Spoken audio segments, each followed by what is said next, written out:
بسم اللہ الرحمن الرحیم۔ ہندوستان کے 12ویں صدی ہجری کے مجدد امام الہند شاہ ولی اللہ محدث دہلوی رحمۃ اللہ علیہ کا نام کسی تعارف کا محتاج نہیں۔ آپ کو مسند الہند کہا جاتا ہے، یعنی ہندوستان کے محدثین کی اسناد حدیث آپ کے واسطہ سے ہی اوپر جاتی ہے۔ آپ تفسیر و حدیث اور فقہ و کلام سے لے کر دنیاوی علوم تک بڑے بڑے علوم کے ماہر تھے۔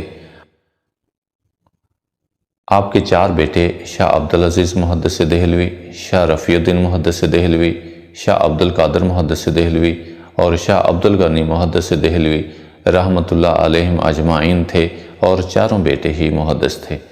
شاہ ولی اللہ محدث دہلوی رحمۃ اللہ علیہ نے سب سے پہلے قرآن پاک کا فارسی ترجمہ کیا۔ شاہ عبدالعزیز محدث دہلوی رحمۃ اللہ علیہ نے سب سے پہلے قرآن پاک کی تفسیر لکھی۔ شاہ رفیع الدین محدث دہلوی رحمۃ اللہ علیہ نے قرآن پاک کا پہلا اردو لفظی ترجمہ کیا، اور شاہ عبدالقادر دہلوی رحمۃ اللہ علیہ نے قرآن پاک کا پہلا اردو بامحاورہ ترجمہ کیا۔ گویا شاہ صاحب کا خاندان ہندوستان میں مثل آفتاب ہے۔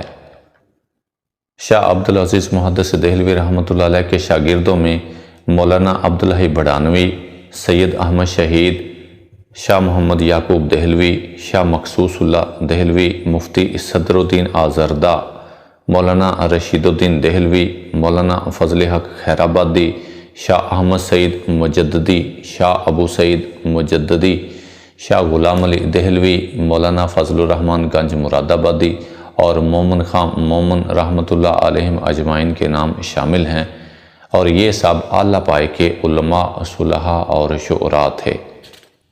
شاہ عبدالعزیز محدث دہلوی رحمۃ اللہ علیہ کے اولاد نرینہ نہ تھی۔ ان کے نواسے شاہ اسحاق محدث دہلوی اور شاہ محمد یعقوب محدث دہلوی رحمۃ اللہ علیہ دونوں ہی محدث تھے۔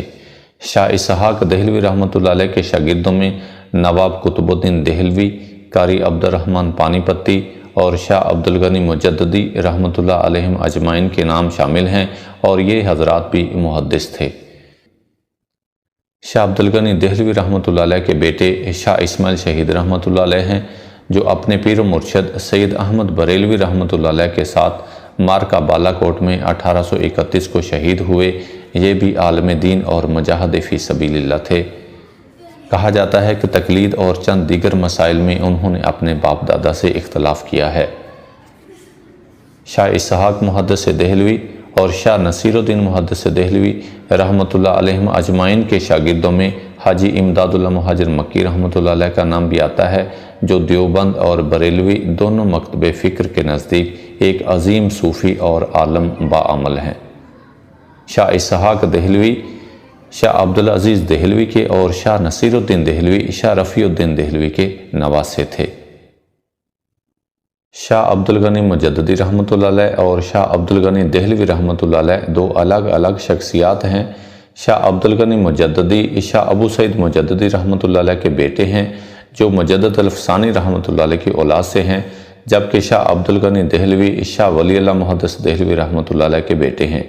مولانا قاسم نانوتوی رحمۃ اللہ علیہ کے استاد شاہ عبدالغنی مجددی ہیں، نہ کہ شاہ عبدالغنی دہلوی۔ یہ دونوں بزرگ چونکہ دہلی کے رہنے والے تھے، اس لیے بعض اوقات دونوں کا نام شاہ عبدالغنی دہلوی لکھا جاتا ہے اور ان کو ایک ہی بزرگ سمجھا جاتا ہے، جبکہ یہ دونوں الگ الگ دو عظیم شخصیات ہیں۔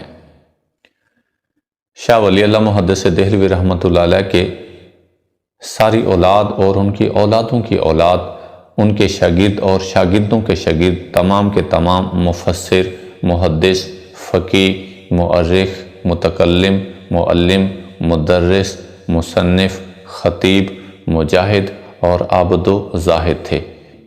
قرآن و حدیث کی خدمات کے اس سلسلہ میں ہندوستان میں دوسرا کوئی خاندان اس پائے کا نظر نہیں آتا۔ اللہ رب العزت امام الہند شاہ ولی اللہ محدث دہلوی رحمۃ اللہ علیہ اور ان کے تلامذہ کا فیض قیامت تک جاری و ساری فرمائے، آمین یا رب العالمین۔